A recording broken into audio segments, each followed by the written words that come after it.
nos vamos a tomar unos minutos para revisarlo. Imagino que tienen preguntas. Vamos a ver paso a paso cómo debieron resolver.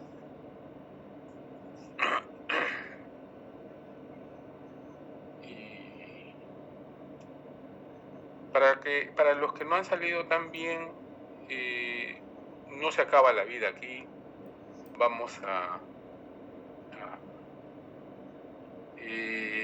ver las formas de dar más trabajo, más oportunidades, más intervenciones en clase, preguntas, con el propósito de ir levantando la calificación. Estamos en la mitad del curso, no se preocupen, vamos a tener que ir mejorando. Si están de acuerdo, pasamos entonces a hacer una vista del parcial y no sé si pueden verlo, ¿sí?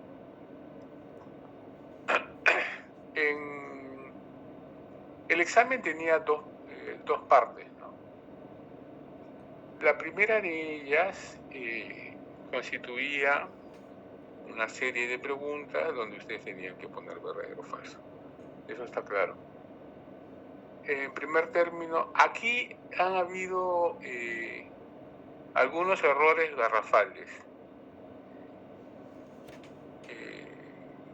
que de verdad que no debieron haberlos cometido, ¿no? Pero en fin, imagino que hubo algunas confusiones y esto que las preguntas no eran capciosas, ¿no? Por ejemplo, en la primera pregunta, ¿la diplomática es ciencia auxiliar de la historia? Efectivamente, ¿no? Verdadero, puesto que a partir de la aplicación del análisis crítico del documento diplomático, se puede aproximar a la verdad histórica, que como hemos visto es distinta a la verdad diplomática. Sí, efectivamente, la gran mayoría puso verdadero. En la siguiente pregunta, ustedes hagan las intervenciones en el momento que les parezca, por favor.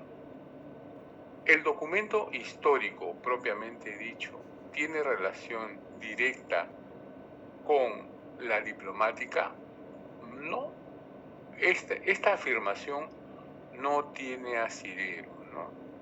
El documento histórico es simplemente una crónica, por ejemplo, no tiene un peso jurídico, probatorio, ¿no? Entonces no tiene relación directa. Luego, la tercera pregunta es, ¿son objeto de estudio de la diplomática los documentos modernos? Sí, eso lo hemos reiterado en más de una ocasión, ¿no? Se utilizan los mismos principios de la diplomática tradicional para trabajar documentos contemporáneos e incluso documentos digitales, ¿no? Todavía no lo hemos visto, pero documentos modernos y contemporáneos, sí, se puede hacer uso. Hemos visto Profesor, algunos formatos, ¿no? Dígame. Profesor, disculpe, sí, si no, lo que pasa es que la pregunta es un poco ambigua porque dice, son objeto de estudios los documentos modernos, pero yo creo que la pregunta debería ser, ¿también son objeto de estudio los documentos modernos? Porque si no, dejaría como que entrever que solamente se dedican a los documentos modernos y no a los antiguos. Ahí creo que hay una ambigüedad en la pregunta, profesor, disculpe. No, está muy bien su observación, perfecto. ¿Usted respondió, seguro usted respondió falso? Sí, porque yo lo vi en vivo, ¿no? Porque dice, yo entendería en la pregunta que solo se refiere a los documentos modernos y yo entendería que debería decir también. Y uno de los principios de la diplomática es creer lo que dice el documento, ¿no? En este caso estoy afirmando, son objeto de estudio de la diplomática los documentos modernos, ¿no? Es una afirmación, no es una pregunta. También lo son. Quizá fue una pregunta no con la intención de ser capciosa, ¿no? Sino afirmar una verdad de la diplomática, ¿no? Del análisis, del objeto de estudio de la diplomática, porque esta es una de sus verdades, ¿no? Por ese lado iba la aseveración. Si hubiera puesto también son objeto de estudio de la diplomática los documentos modernos, era casi le estaba dando la respuesta, ¿no? Pero lo vi con ese criterio. Profesor, disculpe, yo esa pregunta la entendí como verdadero porque ahí no dice la diplomática solo estudia los documentos modernos, ¿no? En cualquier definición, o sea, yo la tomé verdadero porque en cualquier definición que uno busca de diplomática te sale de que también son los documentos modernos. Entonces yo lo vi como que son objeto de estudio de la diplomática los documentos modernos, sí, porque también estudia eso, o sea, no es como que una afirmación absoluta de que solamente se estudia los documentos modernos. Uh-huh. Yo lo vi por ese lado. Bueno, por ese lado lo vio. Por ese lado iba la afirmación, ¿no? Disculpe, pero al de ser así, ya trasciende la pregunta 1, donde dice la diplomática es ciencia la auxiliar de la historia, porque en un momento esto trascendió. Ya dejó de ser ciencia auxiliar de la historia. O sea, perdón, comenzó como ciencia auxiliar de la historia, pero trasciende. Por eso es que justamente la diplomática también estudia documentos modernos. Y ahí hay una coherencia. Pero, ¿sabe qué? Es que el documento moderno va a ser documento histórico también, ¿no? En ese sentido, es un corsi y ricorsi. Y por eso, profesor, me adelanto a lo siguiente. Dice, en la 4, el rogatorio de un documento está en relación con el hecho jurídico... Perdón. La 5, el documento puede ser eficaz aun cuando no llega a manos de su destinatario. Además, así no llega a manos del destinatario, sigue siendo lo que usted acaba de decir. Un documento histórico, un documento de estudio, un diploma, indistintamente si llegó o no llegó. Es una muestra, una evidencia de lo que sucedió en ese contexto, en ese espacio y tiempo. Es un documento histórico, pero no un documento diplomático, porque claro. La teoría dice eso, ¿no? Siempre y cuando ese documento cumpla un fin jurídico, que el hecho jurídico concretizado en la escritura se lleve a cabo. Entonces, si no llega al destinatario, no se lleva a cabo, ¿no? No es un documento perfecto. Entonces se queda en el ámbito de la historia, sí, porque puede ser un documento histórico, ¿no? En tanto no llegó, pero la intención estuvo, ¿no? No sé si entendimos esa parte.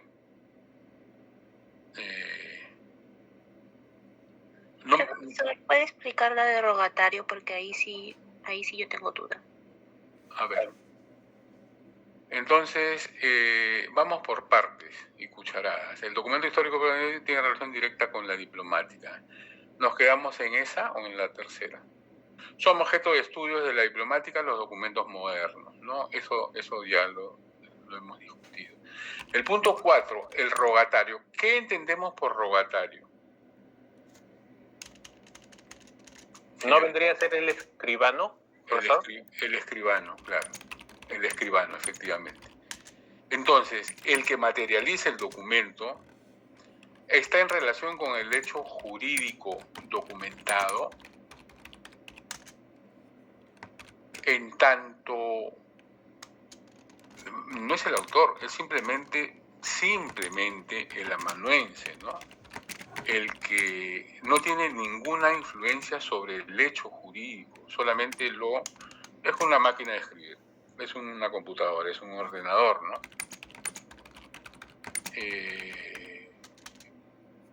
En ese sentido no tiene una relación directa con el hecho jurídico. Es un instrumento por el cual se materializa el hecho jurídico, pero no interviene en la elaboración, en la elaboración del hecho jurídico como autor, ¿no? No, es una parte intermediaria entre el que genera el documento y el que lo recibe. Señorita, por ese lado iba esta afirmación, ¿no? Esta aseveración.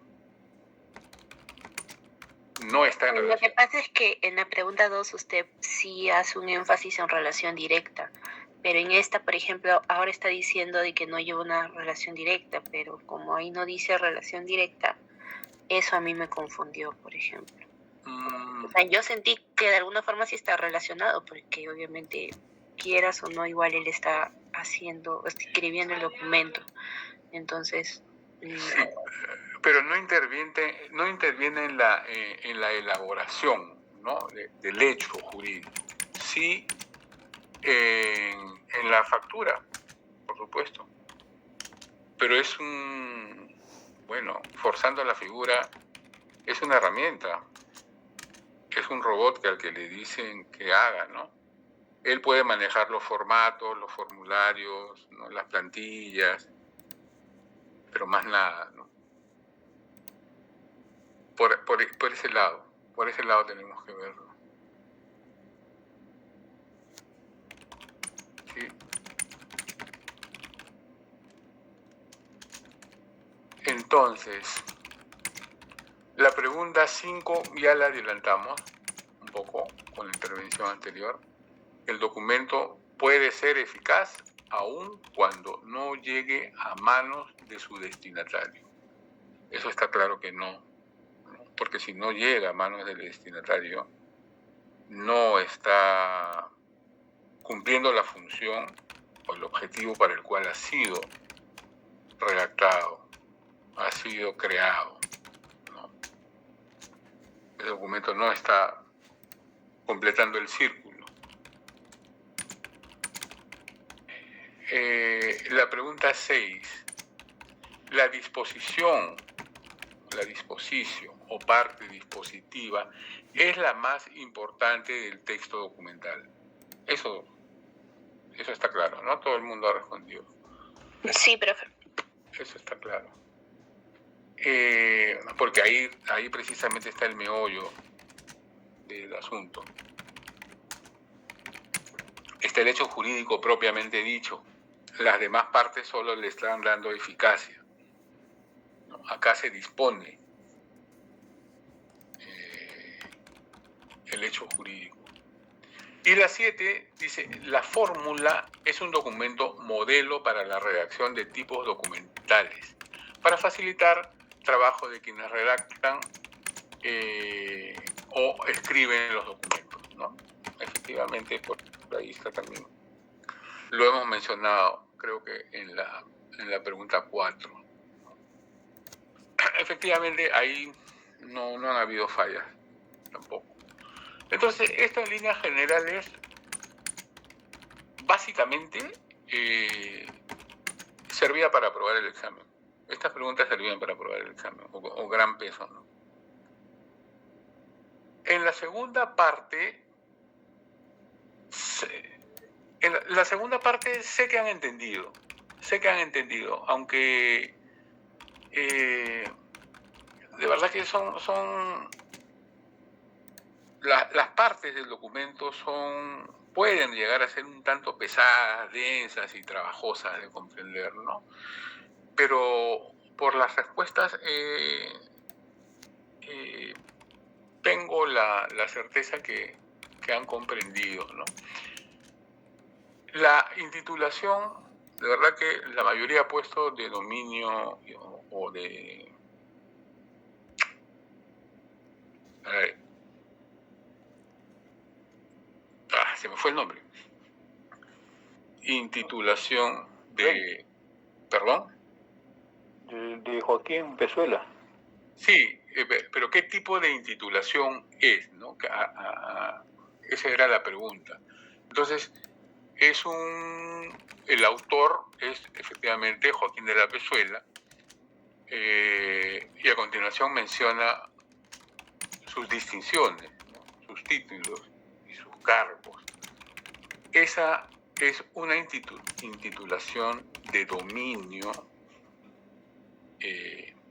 La mayoría ha puesto eso, ¿no? Dominio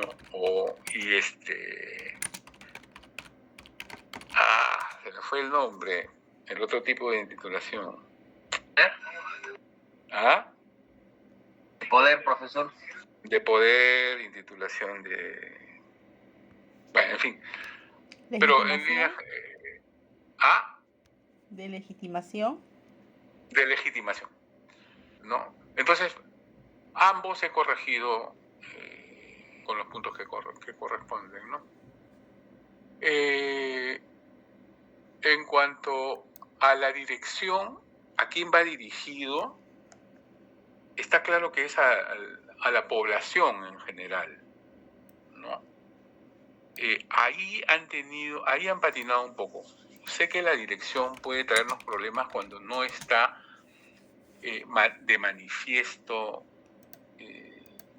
explícitamente. En este caso, había que esforzarse un poco y leer entre líneas, ¿no? Que está dirigido a la población en general. La Gaceta es un diario que se publica en Madrid y es un vehículo de información, no es el destinatario, ¿no? Al fin, ni las autoridades intermedias, como lo presentó Abascal en un bando similar a este, ¿no?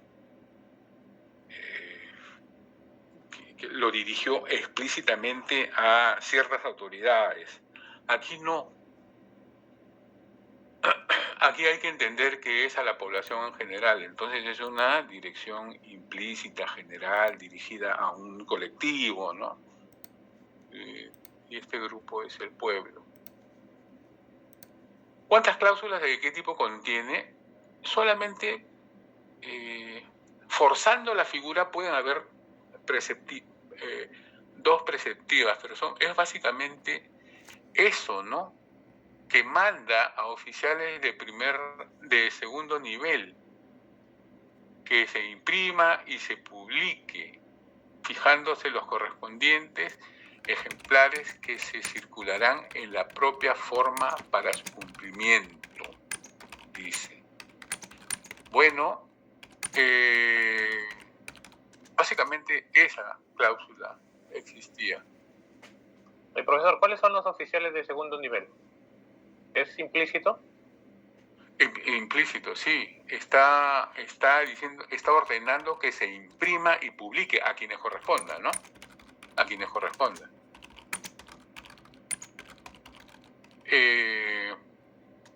No era necesario que me detallen, y ahí seguro han perdido un tiempo, ¿no? No era necesario que me expliquen disposición, exposición, la data, no, eso no, solamente se hubieran limitado a esto, ¿no? Pero está bien, sino que ahí han invertido un tiempo que hubiera podido ser útil para otras lecturas, para una tercera, cuarta lectura del documento, ¿no? Y las validaciones, todo el mundo está de acuerdo en que las validaciones son el final, ¿no? Hay una explicación muy buena de un alumno que detalla parte por parte cómo de dónde a dónde van las validaciones y otras partes del documento, ¿no? Pues la mayoría ha respondido muy bien. En este sentido, sí, pues han habido buenas intervenciones.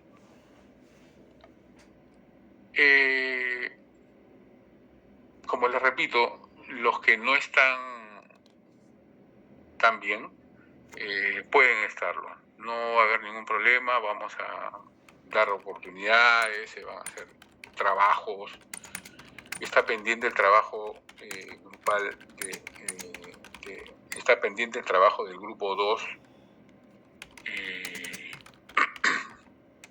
Va a tener que ser sobre este mismo, ¿no? El análisis de un documento que probablemente mañana con seguridad se lo voy a entregar.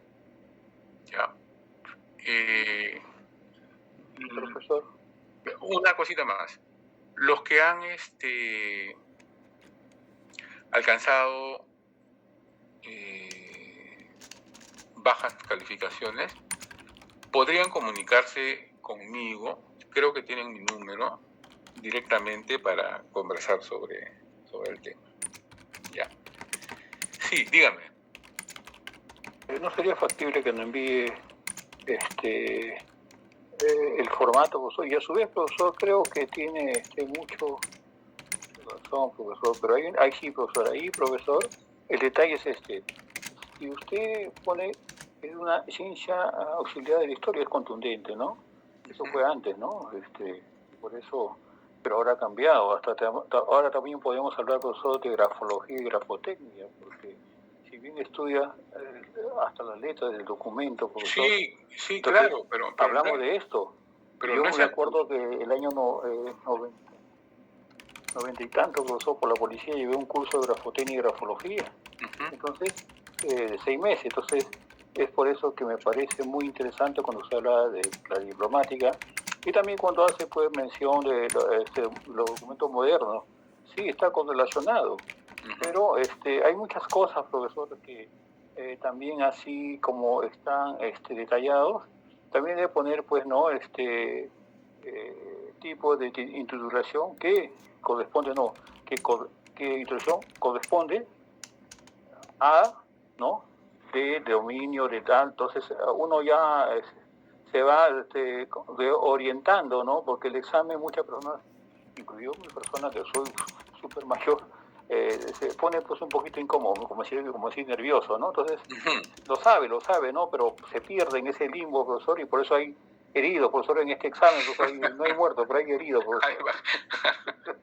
Sí, profesor, por eso yo considero que usted también debe, si no hacer ese tipo de concesión, profesor, que me parece muy interesante, señor profesor, yo creo que sí, más bien debe tener en cuenta mi apreciación personal y en solidaridad al grupo, profesor. Muchas gracias. Sí, perfecto. Entonces vamos a conversar sobre ese particular. Ahora, con respecto a ciencia auxiliar de la historia, continúa haciéndolo, ¿ah? Que hayan aparecido otras disciplinas y que se vayan sumando al estudio, al análisis diplomático de un hecho, de un documento, no excluye que sean también, que continúen siendo disciplinas auxiliares de la historia. Lo son, todavía continúan siéndolo, porque ayudan a la investigación histórica, ¿no? La diplomática, la paleografía, ¿no? Continúan siéndolo. A eso se suman otras disciplinas ya existentes, como la economía histórica, la geografía histórica, la toponimia y la codicología que vamos a tratar hoy día, ¿no? O sea, todas estas disciplinas se van sumando para el análisis diplomático. Y así como en otros campos, ¿no? En el campo forense, por ejemplo, las investigaciones forenses ahora están mucho más adelantadas porque se han desarrollado otras disciplinas, otras ciencias que ayudan en la investigación de casos forenses. La antropología, por ejemplo, la arqueología. Profesor, la informática forense, por ejemplo. La informática forense, la física nuclear, la reconstrucción en 3D. O sea, cuando se refiere a que son ciencias auxiliares es porque van en auxilio, no porque estén subordinadas, ¿no? Sino que van en auxilio del trabajo de otras disciplinas para que el objeto de estudio sea mejor trabajado, ¿no? Entonces, por eso decía que continúa siendo auxiliar de la historia, ¿no? Muy bien, muy bien. Entonces, yo creo que todos tienen mi teléfono, mi número, si gustan comunicarse y conversar con más detenimiento sobre su caso. Profesor, disculpe, una consulta, ya que está dando Sí. la oportunidad, lo que hemos sacado 12 en trabajo grupal, ¿también tenemos la opción de mejorar la nota? Por supuesto. ¿Cuánto es la nota? A ver usted, dígame, ¿la nota aprobatoria mínima es 11 o 13? 13. 13, ¿no? Uh-huh. Claro, todos tienen la posibilidad de mejorar. Sí, a eso me refería. Ok, profesor, muchas gracias. Entonces estaremos contactándonos. Claro, claro que sí. Es para sacar cita en mi consultorio esotérico. Por supuesto. Ya, muy bien. ¿Solo contrato, profesor? O... Solo contrato. Muy bien. Entonces, Solo una sí. consulta. Buenas Dígame. noches. Buenas noches. ¿Podría decirme cuáles son las cláusulas, las dos preceptivas que indica ahí en el Word? Básicamente a ver, un ratito, ya, déjame mover esto. ¿Está viendo el documento? ¿No? ¿Puede ver lo que estoy presentando? Sí, profesor. ¿No? Sí, se ve. Esta, porque está ordenando, imprímase, publíquese, fijándose los correspondientes ejemplares acá, ¿no? Esta. Y la segunda, que es a ver, déjame...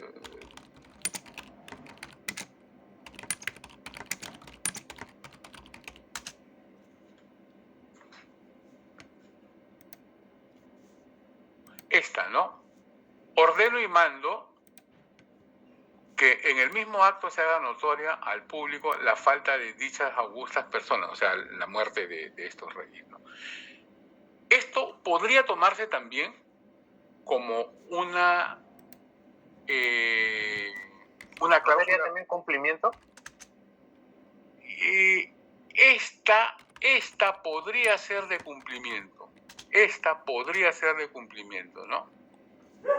Pero los que han respondido cumplimiento también les he considerado, pero básicamente es preceptiva. Ahora, no pocos han considerado cláusulas en el sentido de partes, ¿no? Me han mencionado que cláusulas son las disposiciones, cláusulas son las exposiciones, cláusulas son la data, ¿no? Y por ese lado no iba la pregunta. Pero los que me han respondido que esto es de cumplimiento, bueno, forzando la figura, les he considerado también. Pero en líneas generales era básicamente cláusulas preceptivas, que son las que nunca faltan, porque están ordenando para el cumplimiento de esta disposición, ¿no? Pero no dijo que estaban dirigidas a oficiales de menor rango. Sí, claro, porque acá imprímase y publíquese, está mandando a los responsables de, digamos, el órgano oficial para estas publicaciones. Lo que es hoy el peruano, ¿no? Está encargando a esos oficiales de segundo nivel, de menor rango que el virrey, por supuesto, ¿no? Entonces, de alguna manera está implícita esa orden. Y la cláusula preceptiva está dirigida a oficiales de segundo nivel, en este caso, les está ordenando que impriman y publíquense este bando. No sé si me dejé entender. O sea que, por ejemplo, en el peruano, de repente el ejecutivo, el director, él vendría a ser el oficial de menor rango. Exacto, ¿no? Exacto. El directorio, no, ni siquiera el directorio. Sí, pues, sí, de repente. La editora Perú, ¿no? Editora Perú. Vendrían a ser los oficiales de segundo rango. Y si nos esforzamos, cualquiera es de menor rango en relación al virrey, ¿no? En relación a él. Él está mandando. Ya abajo de él se van a mover para que se imprima y se publique y circulen los ejemplares, ¿no? Y si ustedes se dan cuenta, la figura es la misma con los decretos hoy, ¿no? Publíquese, regístrese, publíquese, imprímase, circúlase. Siguen mandando. Hemos tenido oportunidad de revisar leyes hasta de los años 60, 70 incluso, ¿no? Y el formato es el mismo. Al final mencionan esas cláusulas. Así es. Profesor, disculpe, la dirección usted pone que es al pueblo. Y lo que hemos puesto al público, porque es lo mismo. Sí. Lo mismo. Ok, gracias, profesor. Sí, población, el pueblo, el público. Sí. No, muchas gracias. Sí. No hay problema. Profesor, pero no está dirigido justamente a esas autoridades responsables de la imprenta. No, es que tenemos que ver más allá. Él está ordenando a ellos que se publiquen, pero está dirigidos a el público para que guarden estos lutos, todas estas... ¿Dónde está? Para que guarden todo el ceremonial en cuanto al luto de estas augustas personas, ¿no? De los reyes que han fallecido. Pero profesor, en el ejemplo pasado que era parecido, también nos mencionó que era en esa lectura sí citaba, ¿no, a los pero ahí sí estaba citando intendentes, ¿no? Pero finalmente también estaba en el mismo contexto, o sea, estaba dirigido al pueblo.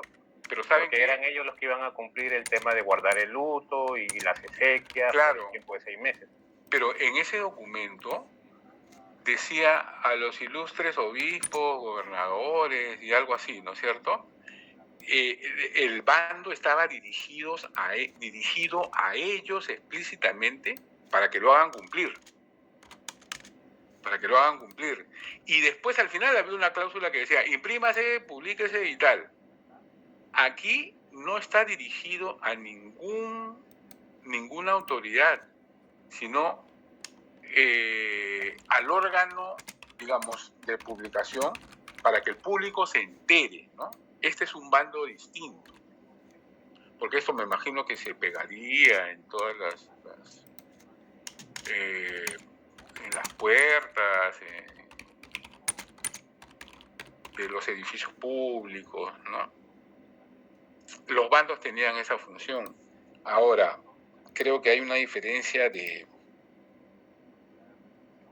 casi 20 años entre Abascal y este señor Pezuela, ¿no? Algo habrá cambiado, ¿no? Ya, recuerdo, estamos en el 19, ¿no? Entonces, la situación es bastante convulsa. Abascal está gobernando directamente, ¿no? Todo el mundo ya se le está medio dando la espalda. Entonces, la forma de dirigirse ya es directamente, ¿no? Ya él toma... Profesor, ¿y tampoco no cabe la posibilidad de que haya una cláusula corroborativa? Corroboración, sí, pues acá están, ¿no? Las corroboraciones, esas son las validaciones y las corroboraciones, así es. Eso también lo he considerado.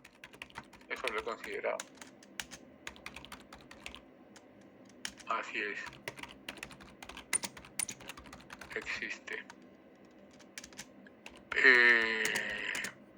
Digamos, en el término general, genérico, ¿no? De parte. Por eso pregunté validaciones y corroboraciones. Así es. Bueno que salgan estas dudas, ¿no? Estas conversaciones.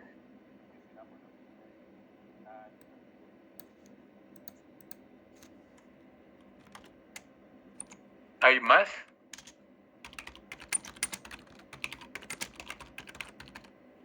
Profesor, una consulta. ¿Las calificaciones están en el aula virtual o cómo? En el aula virtual están. Ah, ok, profesor, lo voy a revisar, gracias. No tiene por qué.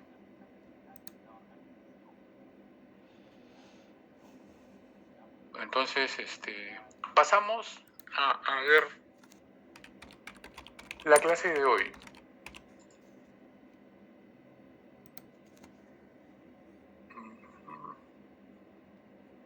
Profesor Fernando, buenas, profesor López, disculpe, Ana. ¿Cómo estás? Buenas noches, profesor.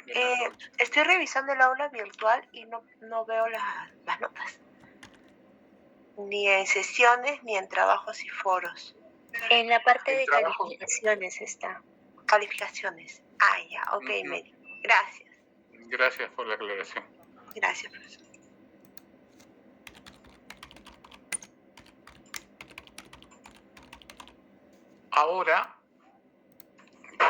Ahora nos toca conversar sobre la codicología, que no es más el estudio. Es importante porque nos va a permitir conocer ya una forma de organización de la información, ¿no? El estudio de los códices, de los códex, que, hablando mal y pronto, son los libros. Así como vamos a hablar de los libros, vamos a hablar del papiro, del papel, de la materia escritoria, la materia en la que se presentan los documentos. Porque es importante también en su apariencia externa el conocimiento de estos elementos, no solo lo intrínseco que hemos revisado en la primera parte del curso, sino también lo que está, la forma, la apariencia externa del documento, ¿no? Entonces, de eso vamos a empezar a trabajar hoy, sin dejar de lado el análisis que hemos venido realizando, ¿no? Digamos que estas son nuevas herramientas que se van a sumar a las que ya conocemos. ¿Se va complicando? No. Se va abordando desde otros ángulos, ¿no? Se va complementando y enriqueciendo la mirada que vamos a tener del diploma. Pregunta, ¿ustedes desde que están haciendo curso desde la virtualidad han tenido visitas a archivos, a repositorios documentales? Sí, profesor. Sí, ¿no? Desde el segundo ciclo, pero con el curso de experiencias que es los sábados. Ah, el curso es los sábados. Entonces, si yo quisiera organizar una visita a un archivo, ¿qué? ¿Tendría que ser en horario de clase? No creo, ¿no? Profesor, disculpe que le corte. No sé. Teniendo en cuenta que, por ejemplo, de lunes a viernes casi todos los compañeros, por no decir todos, la gran mayoría trabajamos. Uh-huh. Y bueno, ¿no? Llevamos las clases, todas las clases de lunes a viernes son virtuales.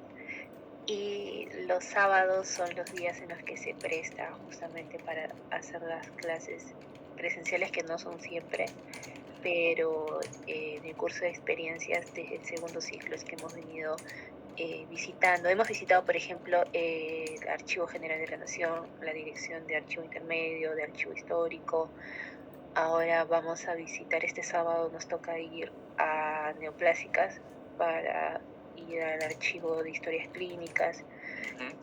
Tenemos, aparentemente todavía no está confirmado, una visita a la Municipalidad de Pueblo Libre, y en el segundo ciclo conocimos el archivo de la Municipalidad de Lince, y usualmente es el sábado, ¿no?, la fecha en la que se presta esto. Sí, se lo dice porque sea de repente en la mañana, de lunes a viernes, creo que la mayoría no podría por el... Sí, claro, así es.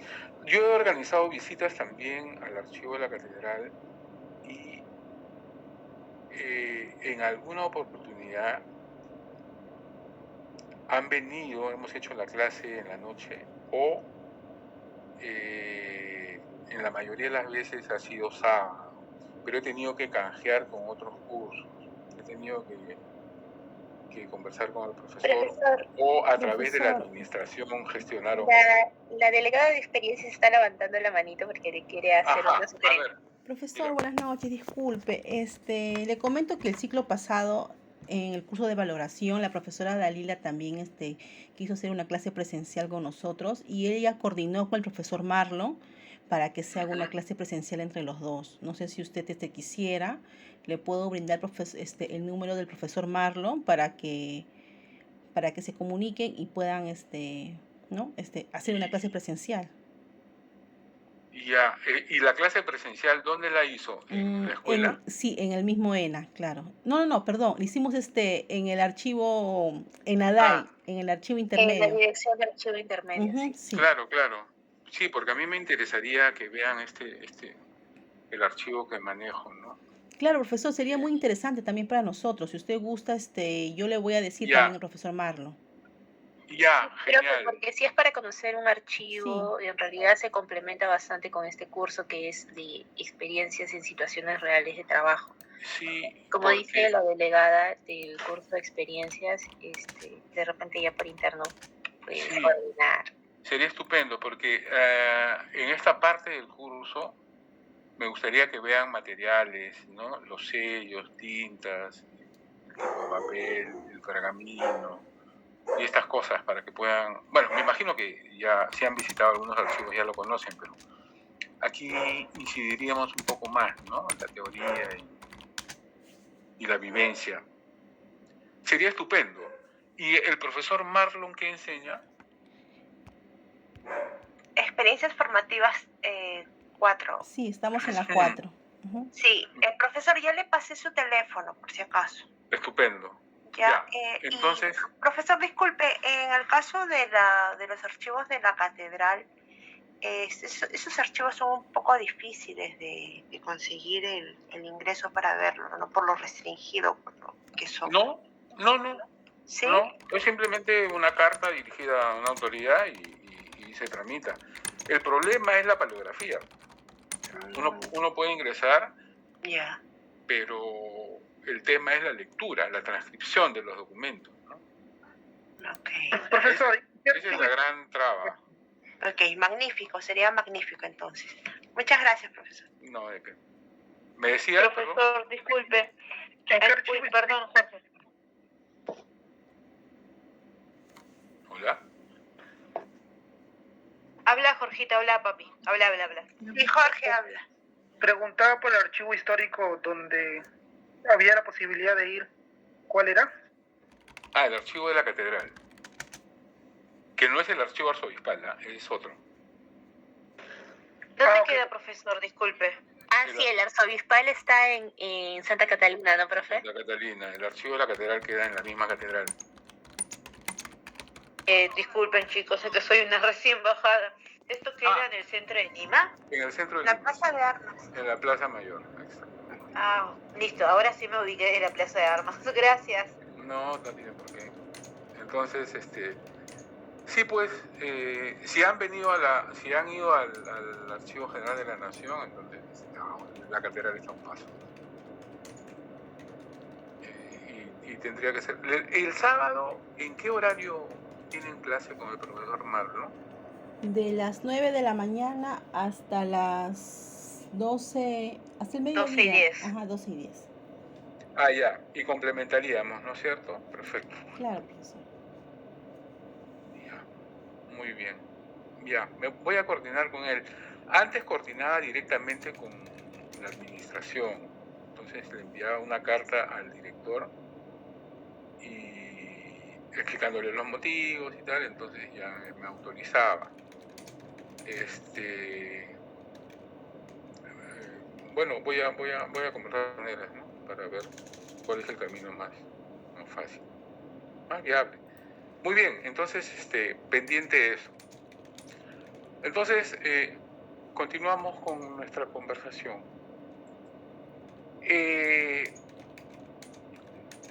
Si hablamos de la disciplina que estudia los códices, códex o libros antiguos, tenemos que hablar de todas maneras de los manuscritos, que, como su nombre lo indica, pues es un término antiguo que hace referencia a un documento que está escrito a mano, no solo sobre papel, ¿no? Sino sobre cualquier otro soporte, pero básicamente lo conocemos sobre una materia blanda.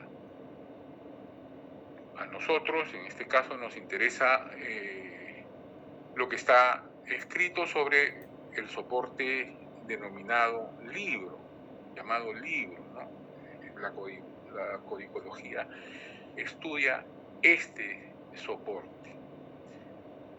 Desde antiguo el libro adopta una serie de formas dependiendo del soporte que se utilice.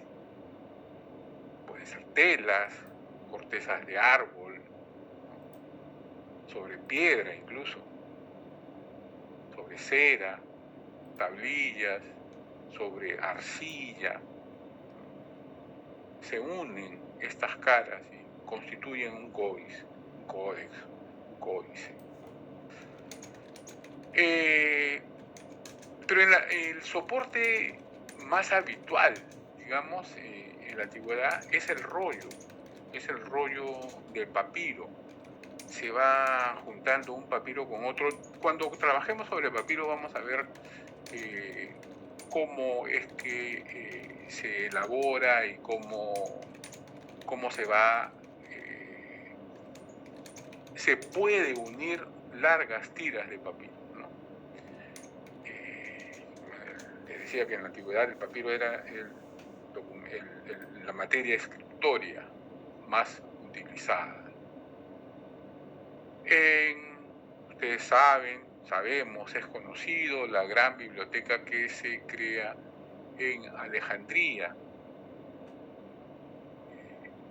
Luego, con los años, le sale un rival, si se quiere, en Pérgamo, también, una biblioteca. Y entonces se deja de exportar papiro a esa región y se descubre otro soporte, otra materia escritoria para realizar estos libros. Este soporte será conocido como el pergamino, que también tenemos unas clases sobre el pergamino, que a diferencia del papiro, que es material vegetal, el pergamino es material animal. Tiene su tratamiento, su procedimiento, ambos tienen procedimientos para tratar este material y hacerlo flexible y capaz de escribir sobre él. Pero ambos, el pergamino y el papiro, convivían y no fueron excluyentes, ¿no? Incluso el pergamino en algún momento supera el uso al papiro, a pesar de ser caro, ¿no? Como soporte escriturario. Este precisamente da lugar al códex, al códice, que será el formato que se utiliza de manera extendida en la época romana. Entonces se desplaza el papiro para utilizar. Y ustedes saben que la imposición cultural, no solo militar, económica de Roma, también es cultural. Y con esto llevan los elementos culturales como la escritura, el idioma y las formas de elaborar los libros. Este códice, precisamente, el elaborado en la época romana, es el objeto de estudio propiamente dicho de la codicología.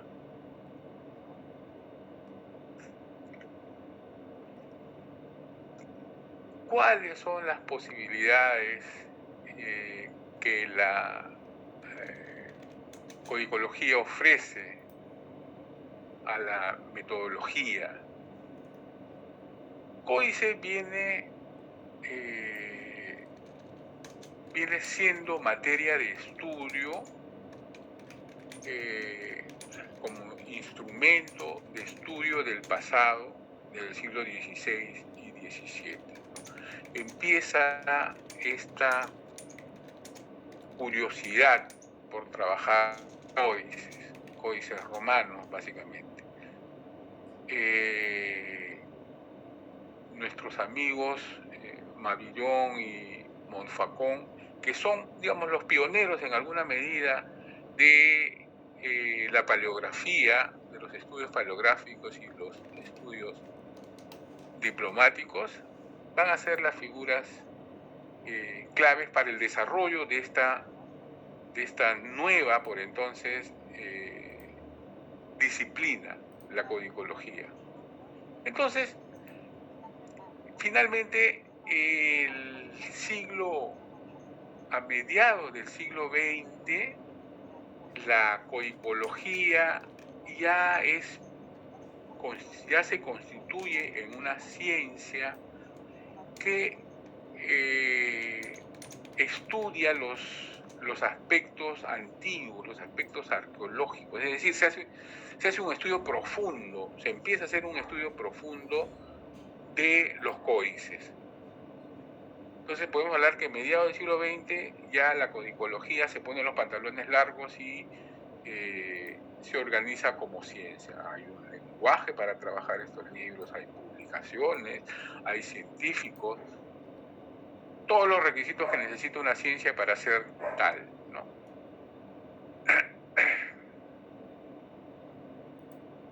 Entonces,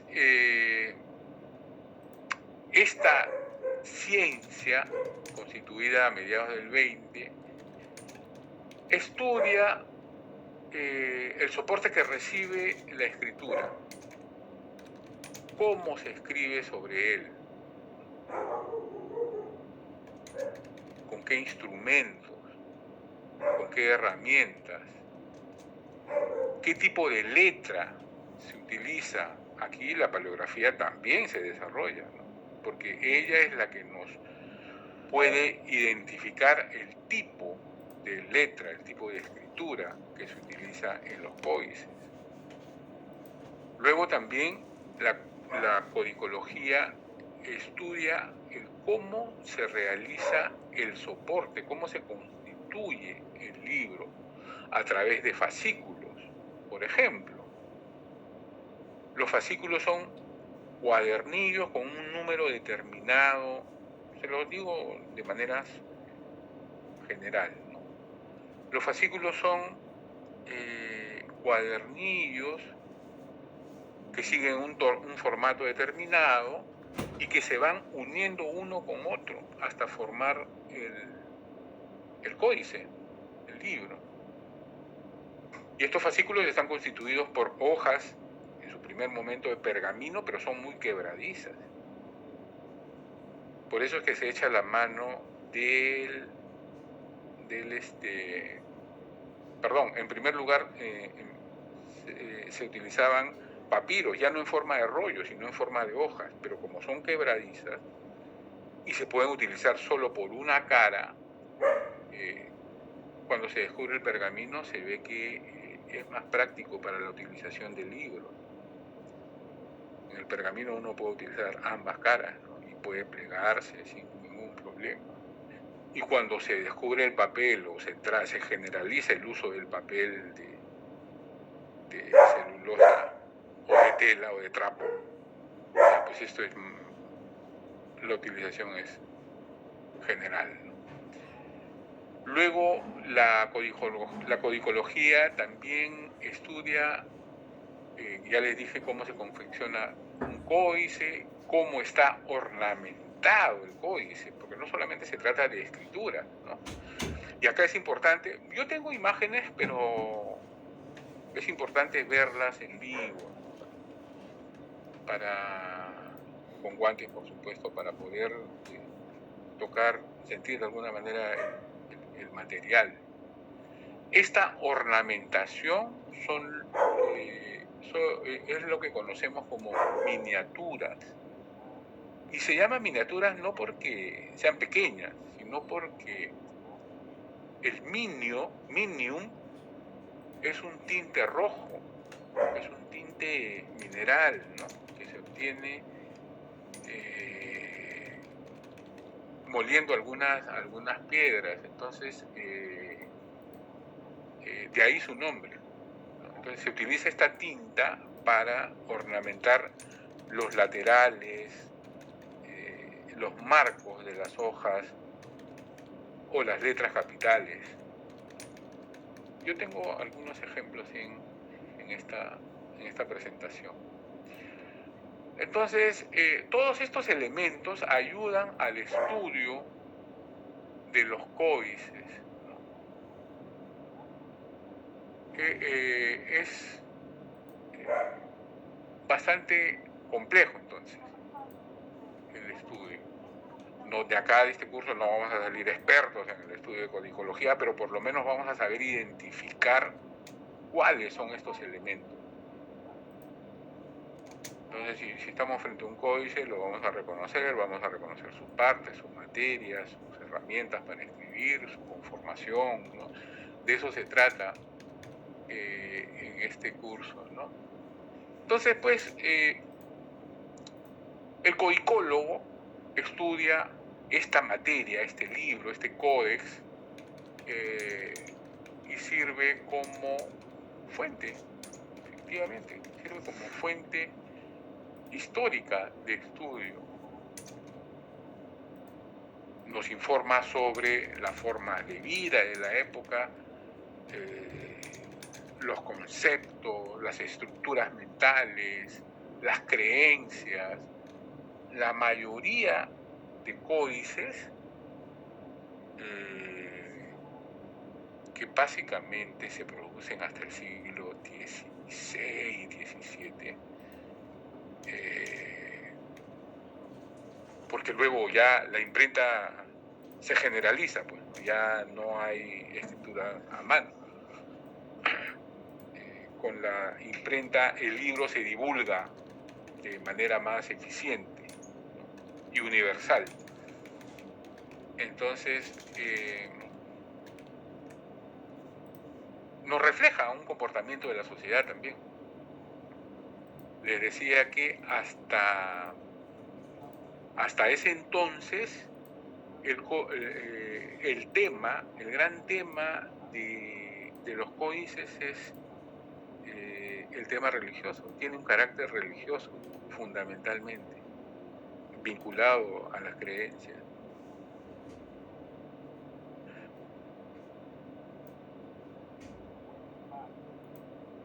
Entonces, ahí está claro que ese fuerte componente de fe, de confesión religiosa, nos informa sobre la sociedad que los está produciendo, ¿no?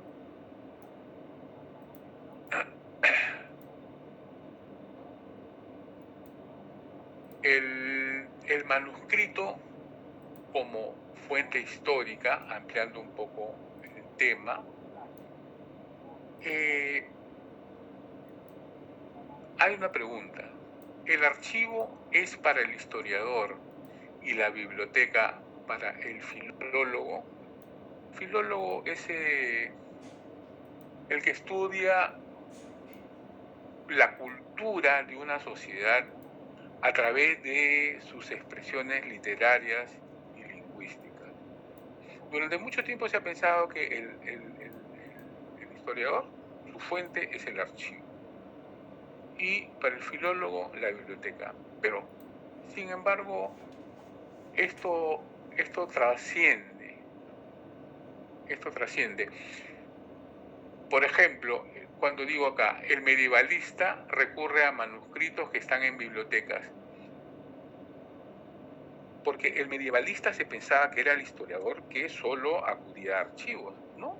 Pero hay información medieval en bibliotecas, hay bibliotecas manuscritas, hay libros manuscritos, ¿no? Como la codicología tiene por objeto de estudio.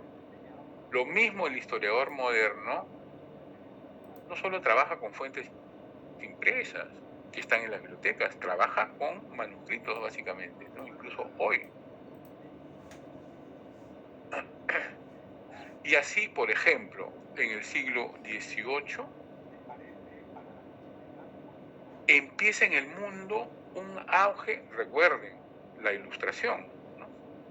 Empieza un auge por el conocimiento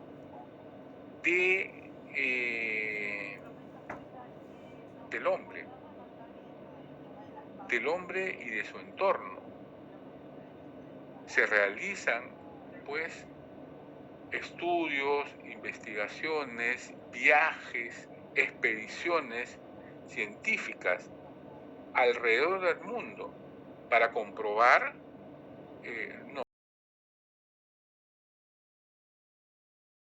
sino para medir el diámetro de la Tierra, por ejemplo. Y en estos viajes que circunnavegan en el orbe, van tocando determinados puntos. Y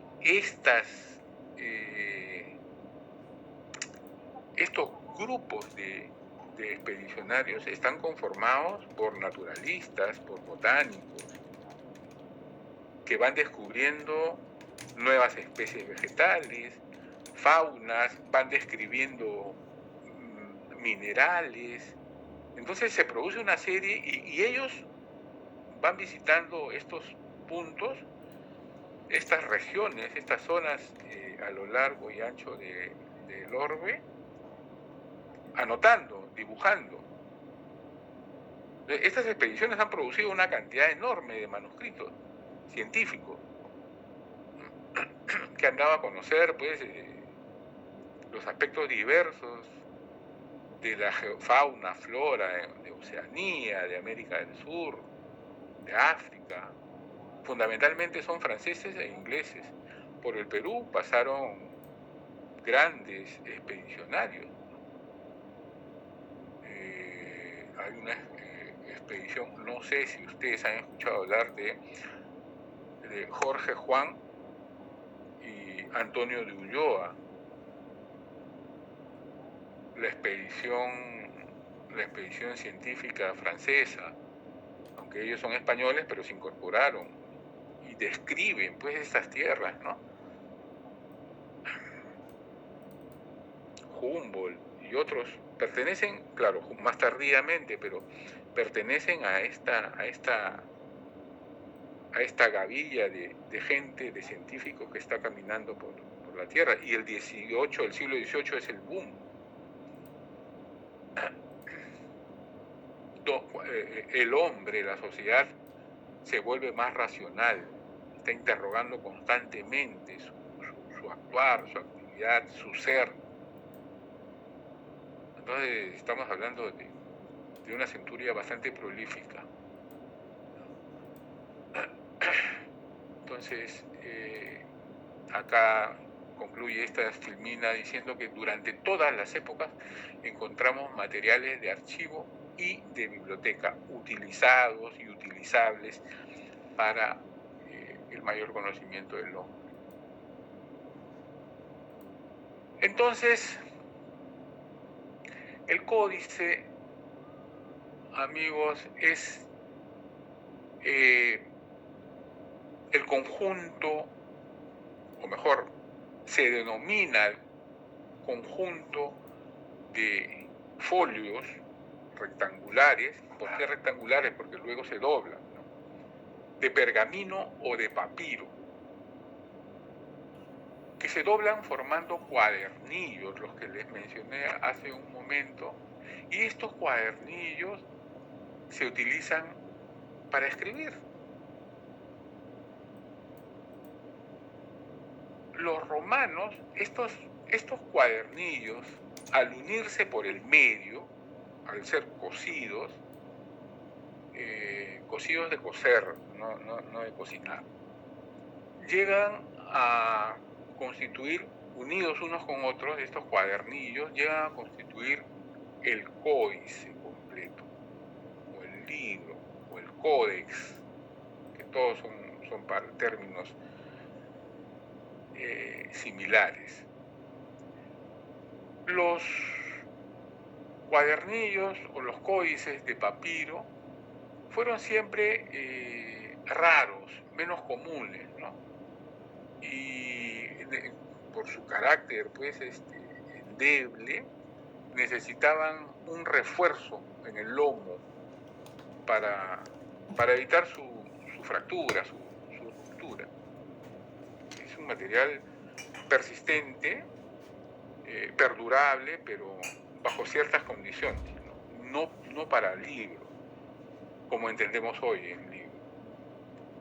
Y precisamente estos cuadernillos se denominaban así por los romanos, por el número de dobleces, ¿no? Ahí menciono duerniones, los que se doblan en 2, los que se doblan en 3 y los que se doblan en 4 son los cuaterniones, que son, según el número de hojas contenidas, antes de ser dobladas. Como lo normal era que se formaran 4 hojas, o sea, que se convierten en 8 al ser dobladas, ha quedado el nombre genérico de cuaterno. Por eso es que hasta ahora manejamos, aunque ya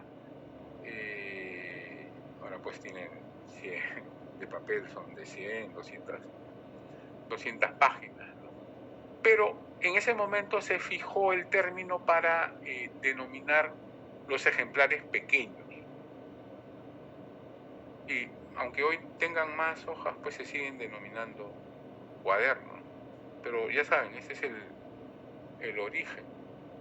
Son términos romanos que hacen referencia al número de hojas que conforman los cuadernillos.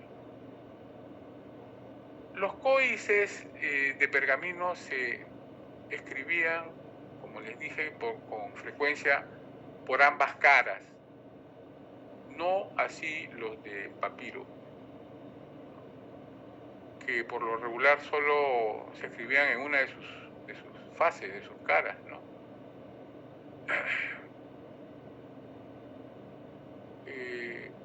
El uso de esto en Occidente es conocido, como les dije, desde la época romana, a través de las tablillas de madera que se encontraron en las ruinas de la ciudad de Herculano después de la erupción del Vesubio en el año 79, ¿no? No sé si ustedes han escuchado hablar de los códices mexicanos y mayas. Bueno, son distintos. En primer lugar, no deberían llamarse códice propiamente dicho porque no son manuscritos. Efectivamente, son diferentes a los códices romanos, estos de procedencia indígena, que son compuestos de hojas de piel o de papel de agave. El agave es una planta como el aloe, pero mucho más grande. De las cortezas se saca un papel.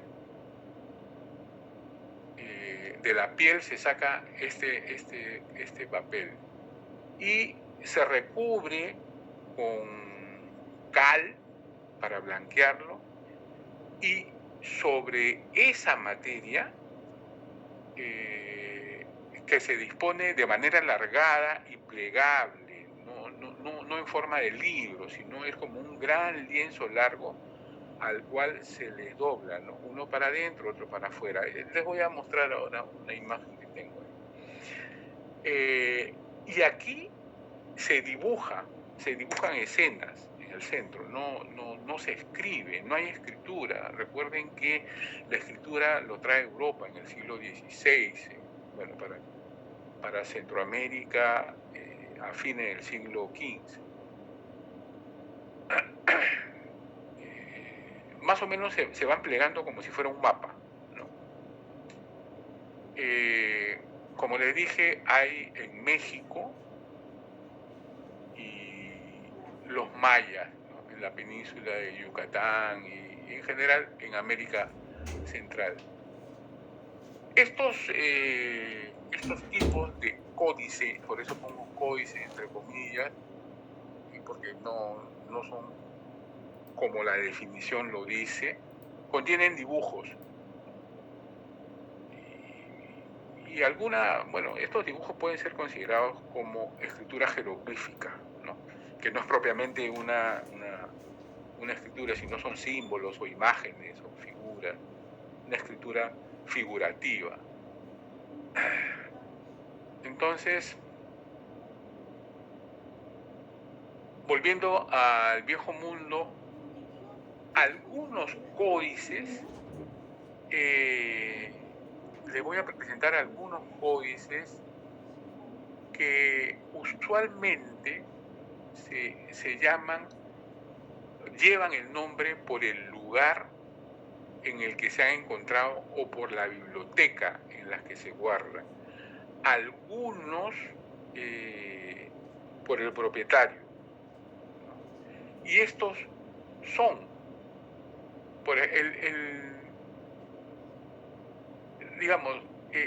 uno de los más importantes por la forma en la que ha llegado a nosotros, por su conservación, es el libro de Kells. Este es un documento que se encuentra en la abadía del pueblo del mismo nombre en Irlanda. Se conoce también como el evangeliario, el gran evangeliario, me parece, que es un manuscrito iluminado con motivos ornamentales, por supuesto, realizado por los monjes de este poblado de Irlanda en el año 800, más o menos. Y digamos es uno de los más importantes porque es el más suntuoso, digamos, uno de los más suntuosos que ha sobrevivido hasta nosotros, hasta el presente. La mayoría de ellos se ha producido en la Edad Media, ¿no? Y así pues, entre otros ejemplos, encontramos el códice Abrogans, Alepo, Alexandrinos, que son las bibliotecas o localidades en las que se encuentran. El número es enorme. Vamos a ver algunos, por ejemplo. Este es el libro de Kells. Esta es la abadía donde se encontró. Recuerden ustedes que la cultura en la Edad Media, estamos hablando desde el siglo VII, 6-7, hasta el siglo XII o XIII, la cultura está reducida a los conventos, a los monasterios. Un poco de historia. un poco de historia. El Imperio Romano colapsa y deja fragmentado todo el territorio que había sido sometido a él, ¿no? Aparecen reinos por aquí y por allá, y aparecen también señores feudales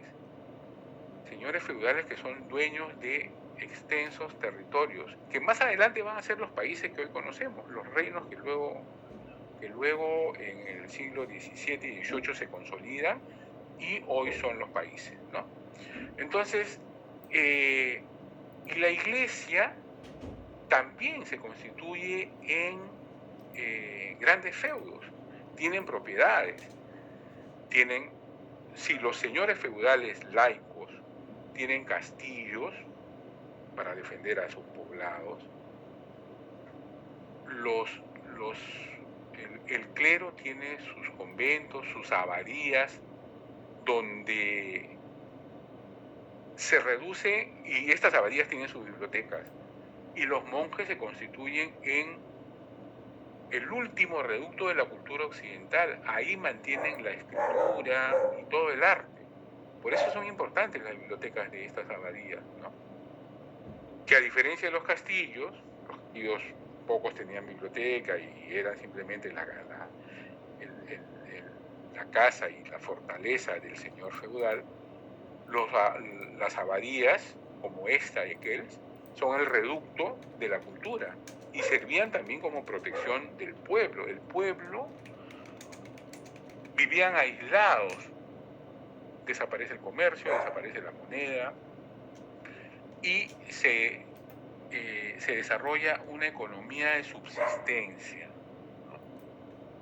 Todos ellos producen y pagan una renta al señor feudal o al abad, a la abadía. Entonces, es un círculo de producción y de supervivencia. Claro, hay amenaza por todos lados, no solo de los bárbaros, de los hombres del norte que constantemente están asolando Europa. Entonces, estos castillos o estas abadías les brindan protección a esas poblaciones. Las poblaciones viven fuera, en los alrededores, en sus granjas, pero cuando se producen las invasiones, estos castillos y estas abadías funcionan como reductos. Bueno, les decía que los monjes que habitan estas abadías se constituyen en los custodios de la cultura occidental. Dedican toda su vida a orar, por supuesto. De hecho, cuando hemos visto la cronología, la división del día en horas es producto de esta actividad monacal, ¿no? Hay cada 3 horas se ora, pero también se trabaja. Y esta máxima de ora et labora, o sea, reza y trabaja, se cumplía en este mundo. Y el trabajo era hacer libros, copiar libros. ¿Ustedes han leído o han visto la película El nombre de la rosa? Esa, véanla, debe estar en YouTube, en una de estas plataformas. Esa es la actividad de los monjes. Tenían unas bibliotecas enormes donde se guardaba el conocimiento de Occidente. Entonces, esta abadía de Kells no escapaba a ese modelo.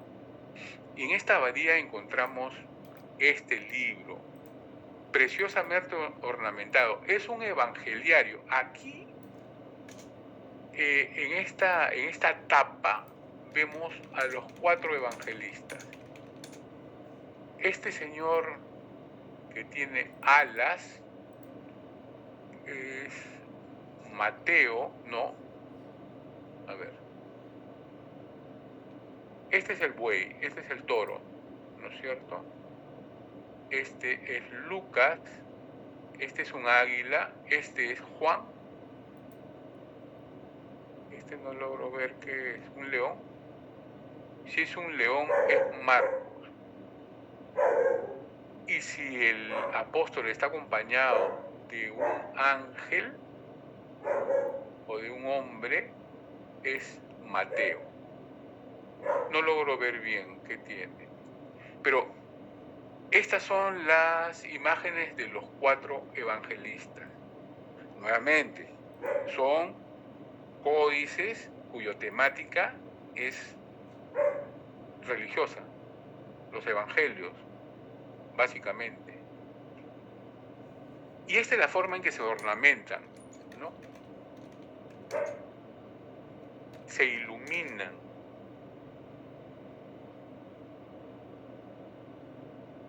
Con tintas de origen vegetal y mineral, con láminas de oro, con oro molido.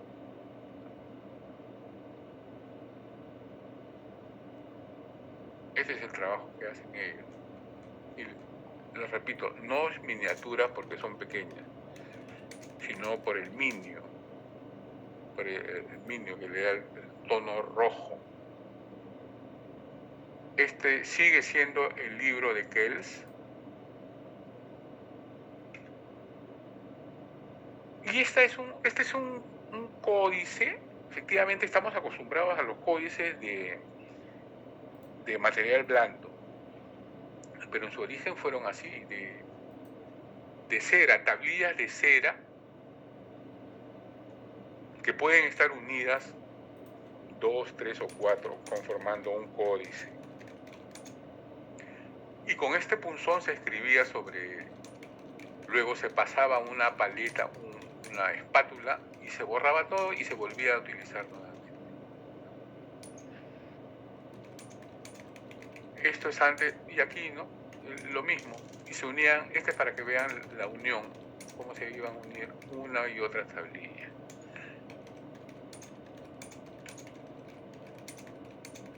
Esta es una actividad que se realiza desde antiguo, ¿no? En el mundo griego se conocían las tablillas, en Egipto se conocían las tablillas de arcilla, de barro, que llegaron a nosotros porque la arcilla sometida al fuego se cuece y se hace dura. Estos son los dibujos que se utilizan en los códices, entre comillas, americanos, mayas y mexicanos. Este es el tipo, pero esta es un códice centroamericano posterior a la llegada de los españoles. Todavía seguían utilizando este formato, así como aquí hay quipus que se utilizan, que se emplean hasta bien entrada la República, en el siglo XIX.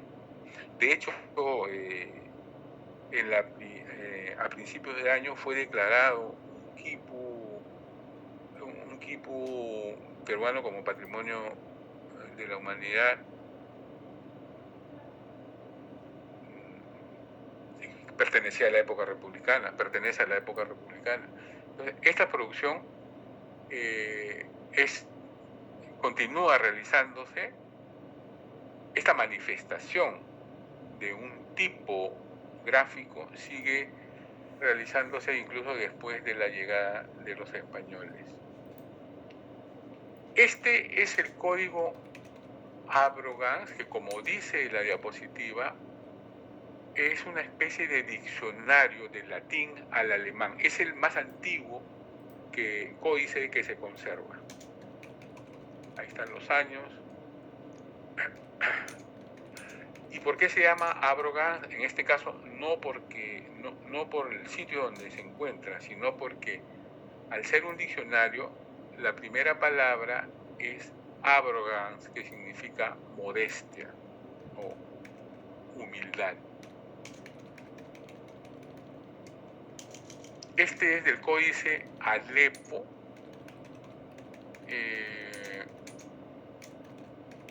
descubierto en la biblioteca del mismo nombre, en Alepo, en Asia Menor, y es un documento hebreo. seguimos con materia, con temática religiosa. Este es el código alejandrino. Esta letra, cuando llega en paleografía, esta letra se llama redonda, todavía se sigue utilizando hacia el siglo XVII.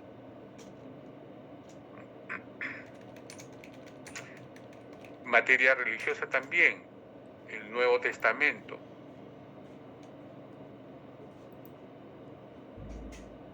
Dice acá que es uno de los primeros y más completos manuscritos de la Biblia, de su traducción al griego, ¿no? Este es el Codex Argentius, porque tiene láminas de plata, de argento, que es un evangeliario. Para Dios lo mejor. Vamos avanzando más rápido porque ya nos vamos a quedar sin tiempo. Este es el Codex Aureus porque tiene láminas de oro, perdón. Se utiliza el pan de oro en muchas de sus páginas, que también es un evangeliario. Si se dan cuenta, todos son del siglo 9, 7, 8, 9. Es el mismo, una miniatura al interior. Esta es una lámina que existe, que compone el códice, el mismo códice. Este es una hoja, es un pergamino miniado. La conservación es impresionante, está muy bien conservado. Este es un códice particular porque tiene una historia. Parece que un autor, el tal Gigas, era un criminal perseguido que lo iban a ejecutar y se refugia en un monasterio, entonces en la República Checa, y se compromete a redactar, a fabricar un libro iluminado, ¿no?, sobre temas religiosos también. En una noche parece que hace un pacto con el diablo y al día siguiente, claro, con la condición de que le salven la vida, y al día siguiente, cuando los monjes van y le abren la celda, efectivamente ya había terminado su obra en una noche. Y este es el códice que ha sobrevivido, y en las últimas páginas está el demonio que parece que lo ayudó según la tradición, que lo ayudó a completar la obra. Esta sigue siendo el códice, sigue siendo un códice azteca. Ese es el tipo de manifestación que les estaba comentando, y así es. Este es maya. Así era la disposición de estos códices, ¿no? Se plegaban sobre sí mismos. No tenía el formato de códice que tenemos, que conocemos desde antiguo, ni tampoco las escrituras, ¿no? Son jeroglíficos. Y hasta aquí llegamos hoy. Mañana vamos a tener tiempo de ver un video corto, cómo se elaboran, cómo se hacían, una explicación moderna de cómo se hacían los códices. Y continuamos con el tema mañana también. Vamos a pasar lista hoy, ahora.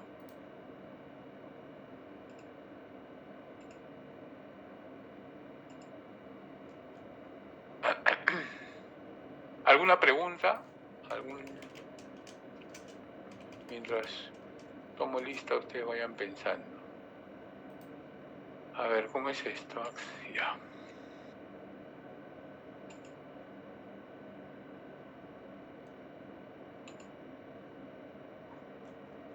Muy bien. Aguirre.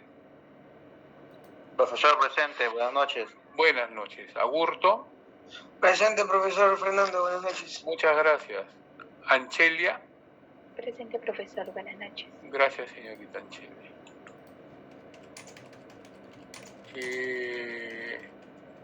Ángeles. Buenas noches, profesor, presente. Buenas noches. Aparicio. Presente, profesor. Buenas noches. Buenas noches. Atúncar. Buenas noches, profesor. Presente. Buenas noches. Beldi. Señor profesor, muy buenas noches. Buenas noches, señor Beldi. Buen día. Presente, profesor. Buenas noches. Buenas noches. Calderón. Presente, profesor. Buenas noches. Buenas noches, señor Calderón. Calla. Buenas noches, profesor. Presente. Gracias. Campos. Buenas noches, profesor. Presente. Buenas noches, señor Campos. Capristano. Buenas noches, profesor. Presente. Buenas noches, gracias. Córdoba. Presente, profesor. Buenas noches. Buenas noches, señor Córdoba. Espino. Buenas noches, profesor, presente. Buenas noches. Gutiérrez. Buenas noches, profesor, presente. Gracias, buenas noches. Guamaní. Buenas noches, profesor. Presente. Gracias, señor Guamaní. Lescano. Buenas noches, profesor, presente. Buenas noches, gracias. Mirano. Presente, profesor, buenas noches. Buenas noches, gracias. Muñoz. Presente, profesor, buenas noches. Buenas noches, señorita. Obando. Obando. Pajuelo. Paredes. Aquí está. Buenas noches, profesor, presente. Buenas noches. Parodi.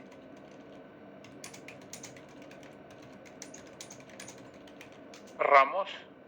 Presente, profesor Ramos. Buenas noches. Buenas noches, señor Ramos. Sarmiento. Presente, profesor, buenas noches. Buenas noches, señor Sarmiento. Simón. Presente, profesor. Buenas noches. Buenas noches, señor. Suárez. Buenas noches, presente. Señor Suárez, buenas noches. Tirado. Buenas noches, profesor, presente. Buenas noches, señorita. Velázquez. Buenas noches, profesor, presente. Señor Velázquez, buenas noches, gracias. Zavala. Profesor, buenas noches, presente. Buenas noches, señor Zavala. Zuni. No, perdón, Sega. Profesor, buenas noches, presente. Gracias. Zuni. Buenas noches, profesor, presente. Buenas noches, gracias. Entonces, Obando. Parodi, profesor, presente. Parodi, sí lo... Ah, no, ya, ok. Gracias. Gracias a usted. Pajuelo, Obando. Pajuelo, profesor. Presente, Pajuelo, profesor. Buenas noches. Gracias, señor Pajuelo. Obando no está. Listo. Muchas gracias por su tiempo. Recuerden, no todo está perdido, la vida sonríe y esto va a mejorar. Que tengan una buena noche. Ya saben, los que pueden contactar conmigo, los que quieren subir notas, los que están bajitos. Muchas gracias por su gentil palabra. No se preocupen.